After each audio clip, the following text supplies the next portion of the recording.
By the time we arrive at the cafeteria, there's not much of a crowd there, but Lily is nowhere to be seen.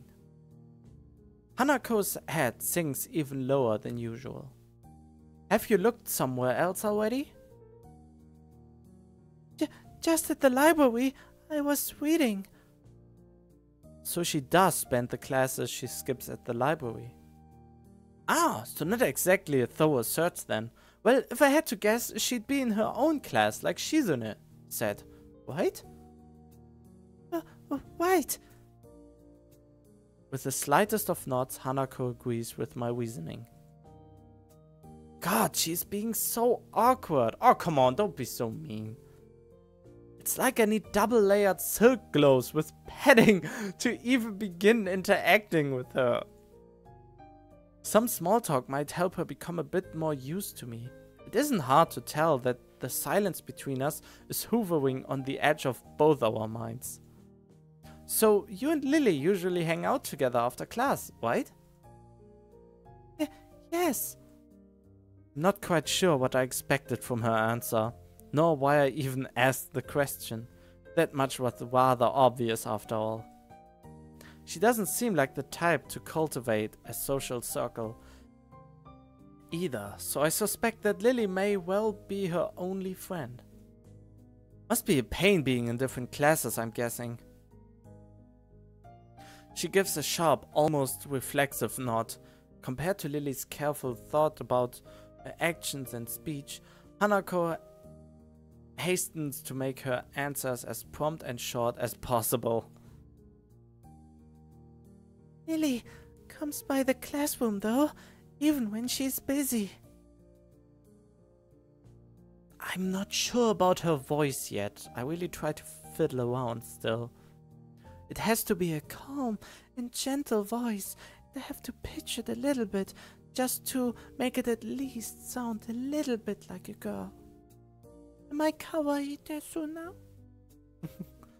She gives a small smile as she says it, evidently appreciating the fact that Lily goes out of her way to help her. It's pretty cute, really. There isn't any need to say more. Both of us content that the discussions reached an end. I haven't seen this before. As we ascend the stairs back to the lobby, we are met by a group of students heading downstairs like a school of fish moving from one feeding area to another. Oh, she's close. They seem to be keeping mostly to themselves, but before I can notice her doing so, Hanako is moved around behind me. Oh, she feels so comfortable already that she's moving behind me. Hey, are you alright? Just keep going. The students pass us without as much as a second glance, and Hanako takes up position to my side again. As we enter the building, a momentary reprieve from her anxiety all but snatched away. Even as we climb towards the third floor, she doesn't seem to relax. It isn't as if I've never known a shy person before, or even shy girls, but Hanako seems to be pretty far beyond what I'd call normal in her fear of other people. If it weren't for Lily acting as a mediator, I doubt Hanako would have even been able to walk beside me like this. She seems to completely shut down in the presence of others. The rest of the walk up to Lily's classroom continues in strained silence, while I woo her inability to socialize at all. After we make our way up the stairs, the noise coming from Lily's classroom is audible from halfway down the hallway. I wasn't expecting such a din at all. Well, I guess we found her. This wasn't hard. Did Hanako come here first, then come to me for backup, I wonder? Well, if that's true, then at least she's starting to trust me a little.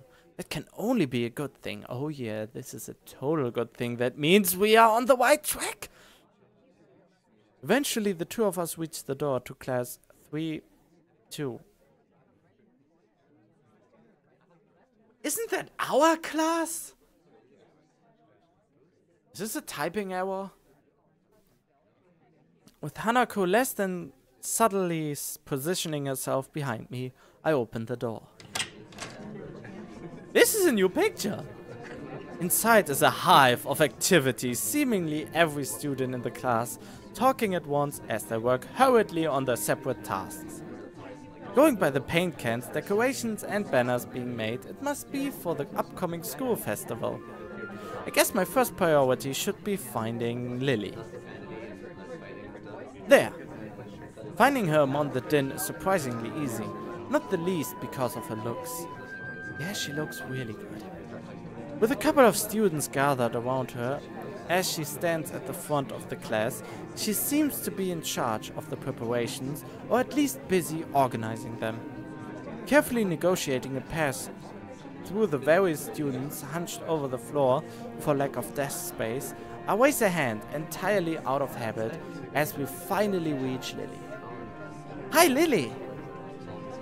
She perks her head up as she breaks off talking to a noticeably smaller girl who must be her classmate, trying to listen as best she can.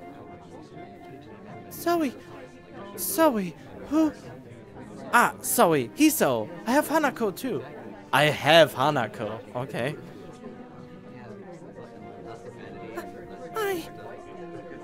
She's pretty skittish, considering the number of people around. It isn't too hard to work out why. Lily takes a moment's pause to assess the situation before turning to the other student once again. For the moment, just ask Mawaya for his advice. Kenji's busy with painting one of the banners already. Kenji's in the same class as Lily? That's amazing. Oh, this makes absolute sense because he can barely see and she can't see at all. A quick nod and she bounces off fingers, carefully sliding along the wall's face for orientation. Wait, Kenji? That's Kenji? I quickly turn about, leaning to the side to see past Hanako. Sure enough, in the corner of the room, Kenji is hunched over a sheet of cloth. As he paints it, his eyes remain only inches from the brush, reminding me of how close he had to be to make out my face when I met him. Sorry about that. Our class doesn't have many students with even partial eyesight, so they are in high demand. That's right, class 3-2 was specially for students with poor vision. Preparing for the festival must be pretty arduous for them. Need a hand? I could give you help if you need some. Maybe Hanako could too. A chance to set her mind on something would do her good, but I doubt she has the courage to ask outright. She quickly nods an affirmation afterwards, so I'm confident I made the right move. Lily gives a noticeable sigh of relief. Ah, that's good. This might actually get finished before everyone's going off to dinner now. Would you be able to help the person painting the main banner? It's a big task for him to do, but nobody else can help. Kenji? Sure. She seems surprised that I know him. I can't really blame her. I take it you've met? Our rooms in the dorm are right next to each other. Hard to miss each other, really. Well, it's good to see you're getting friends so fast. Friend, I wonder if that's the right word to use for him. Hanako's silence during the proceedings reminds me of the reason I put her up to helping in the first place. And why am I getting so dizzy? I don't know. It's always this game. I get dizzy in this game so much and I don't know why. There's no motion, there's no nothing, but still I get dizzy and I don't know why the hell this is a thing. We'll go help him then. Well, go help him then. He knows what he needs doing, right? That's right. Just ask if you have any problems. Choosing an accent, Hanako and I begin another trek across the classroom. Kenji sits crouched on the floor, his gaze fixed on the white Kaliso in front of him.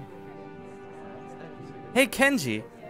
No answer. He continues dragging his paint-soaked brush along the large, half-painted kanji that's sketched on the sheet in pencil. Oh god, the hiccups! Ah! Kenji? Huh? What? Who is it? If this is the way he treats class members, it's no small wonder he's working. Oh, god damn it, sorry. Okay, I'm back. I really got a series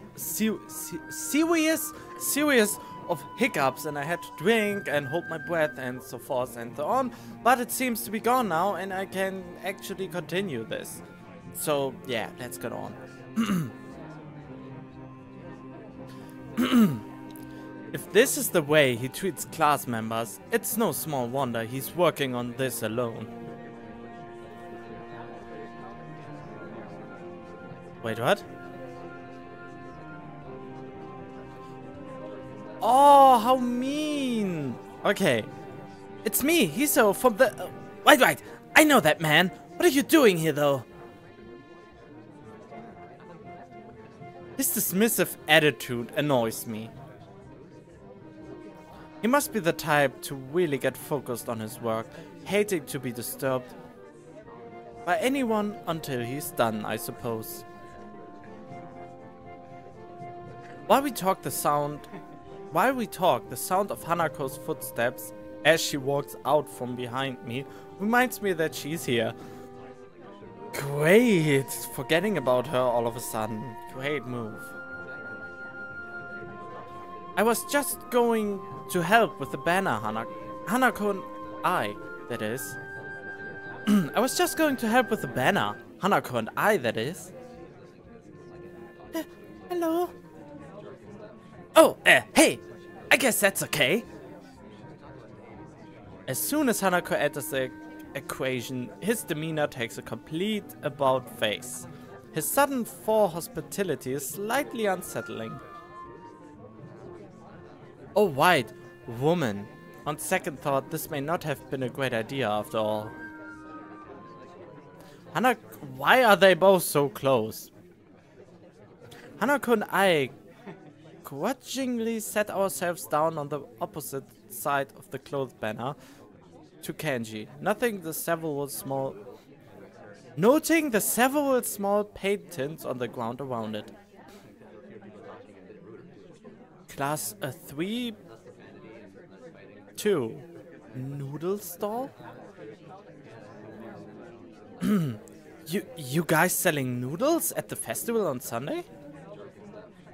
Yeah, some stalls outside or something. His non-committal nature sparks a fair amount of suspicion on my behalf. The task at hand comes first, though. So, how do you want to split this? We do borders while you do the text? Or do you want to switch and do the borders? Text is mine! You do borders! He has surprisingly strong feelings on the topic. As I reach over to grab a brush, I notice Hanako's already debating between colors to use. What was that? I want to see this again. Oh, nice. By the time I've put brush to clothes, she's already started on a delicate pattern. Looks like my idea of taking her mind off everyone around her worked. With a dark blue stroke, the three of us silently get to work. Not before Kenji takes advantage of Hanako's working to lean towards me and whisper Not before Kenji takes Not before Kenji takes advantage of Hanako's working to lean towards me and whisper conspiratorially, though. Oh yeah, he is not so convinced about the goodness of woman. Oh, he did it! I thought we could avoid that, but it will be hilarious. Kenji's theme!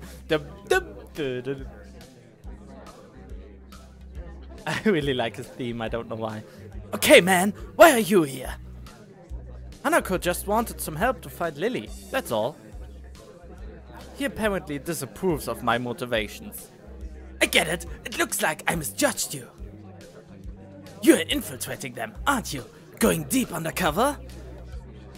I should have guessed letting the truth slip by him would probably be better than outright lying or annoying him in any case.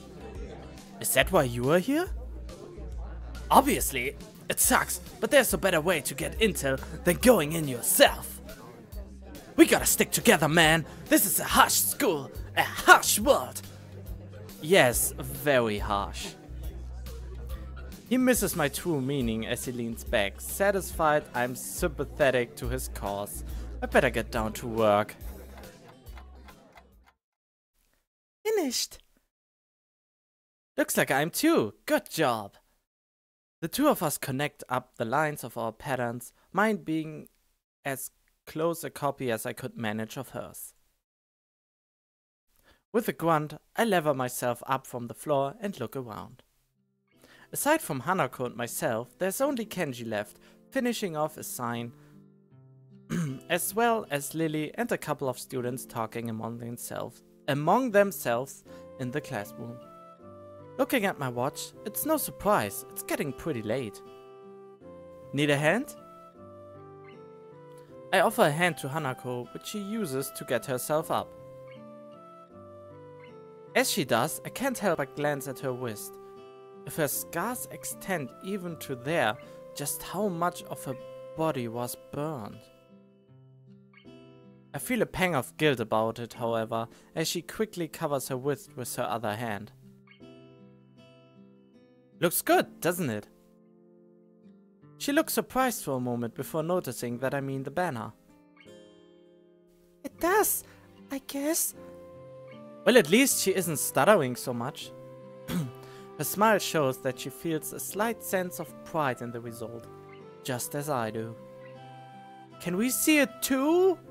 Of course not. With the floor significantly neater for the decorations being placed on desks and shelves, it's much easier to get to Lily as we cross the room. We finished the banner. Guess that's all that needs to be done? Lily gives an appreciative nod. Thank you, Hiso. Hanako, if there's any way I can thank you? It's fine. Beats sitting in my room studying at any rate. I don't mind either.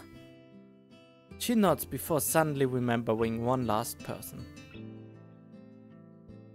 Oh, is Kenji still here? Just as I open my mouth, Kenji gives the answer from the other side of the room. Yeah, just finished!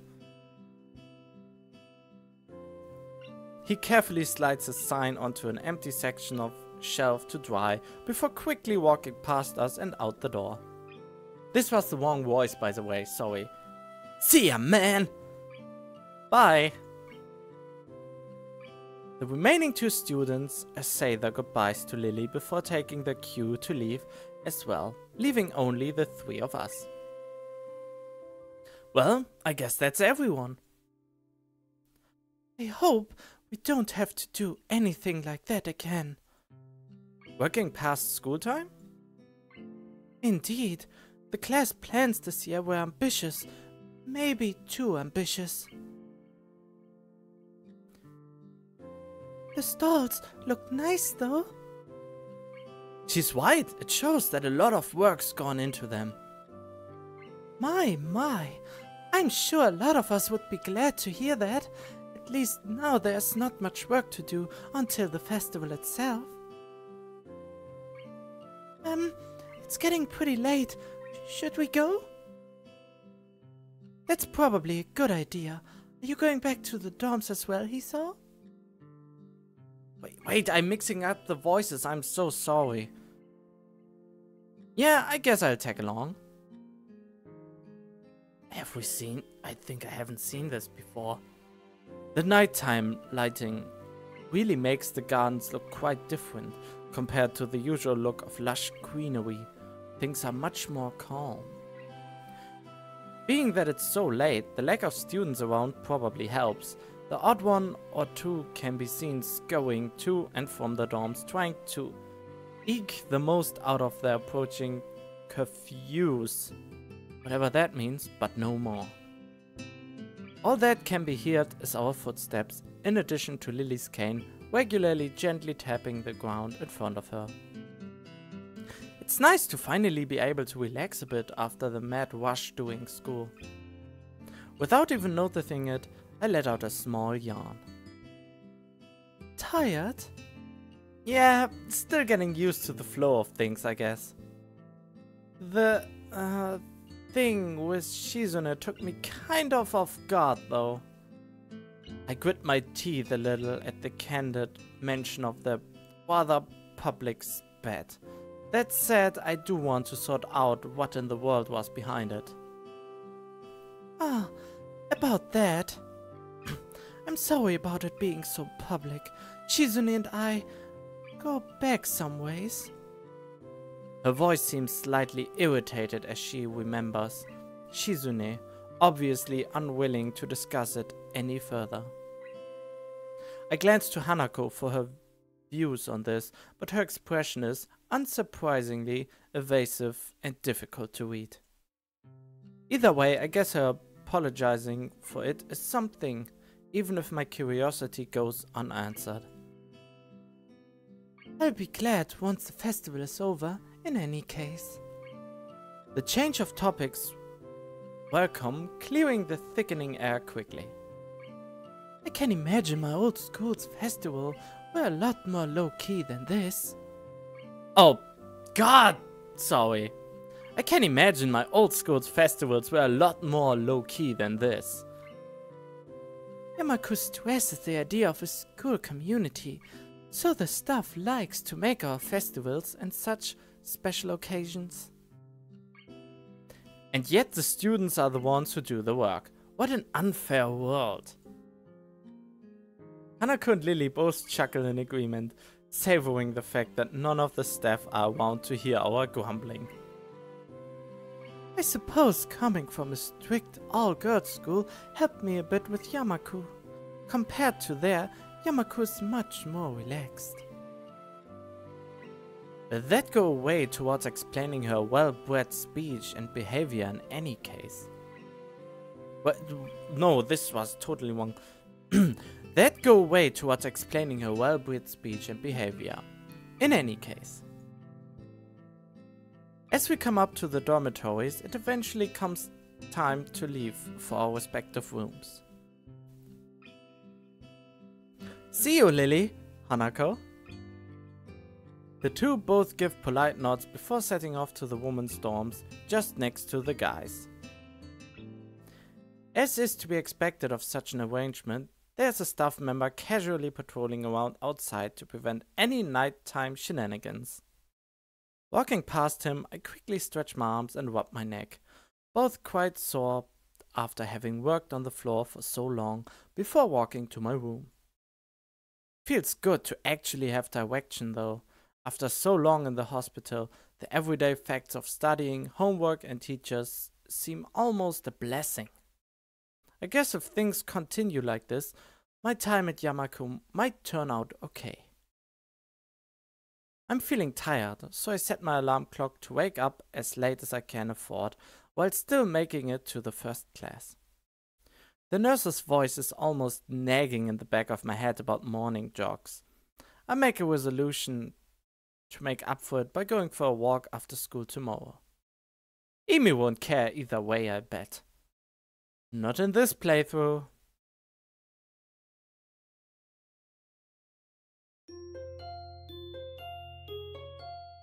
This is the first time this comes up yet.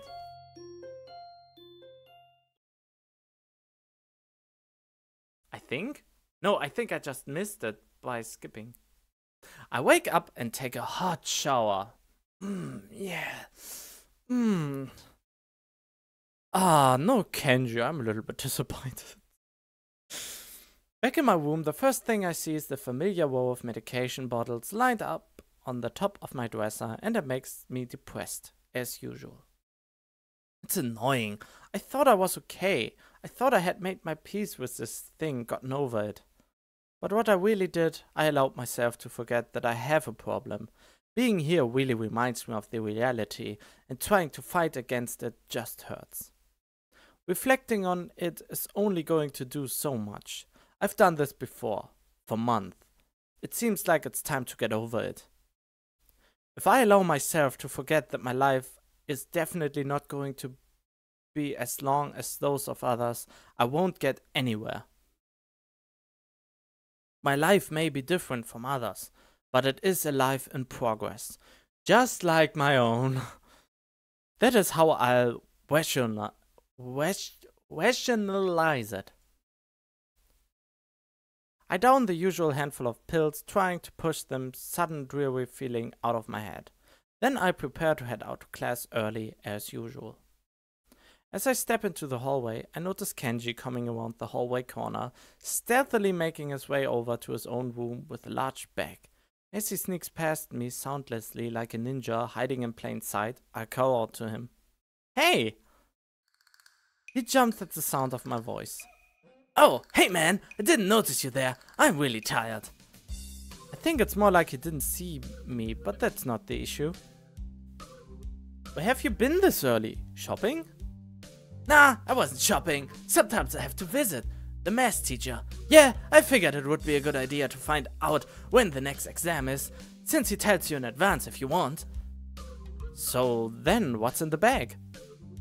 "I thought I'd go shopping while I was outside. I need supplies to continue the fight against the vast feminist conspiracy. I'm not a panty thief or anything." Okay. I thought you didn't go outside." "I wear a hat now." I decided to not point out that he's not wearing a hat. An awkward silence settles between us, and then Kenji breaks it by pushing his door open slowly, releasing a creaking sound into the air that only makes the moment seem more awkward. He sets the bag down inside his room and then closes the door. "I'm surprised you went out of your own way to find out a test date.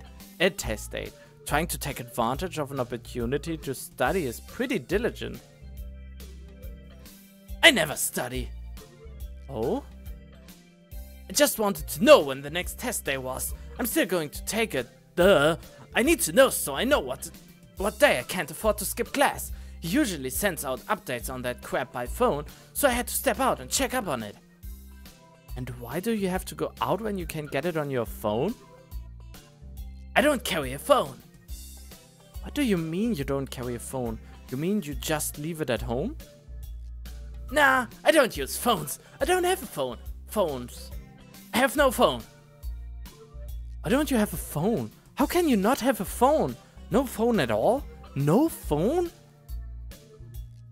"I just don't like phones, actually. I'm kind of scared of them. I don't know why.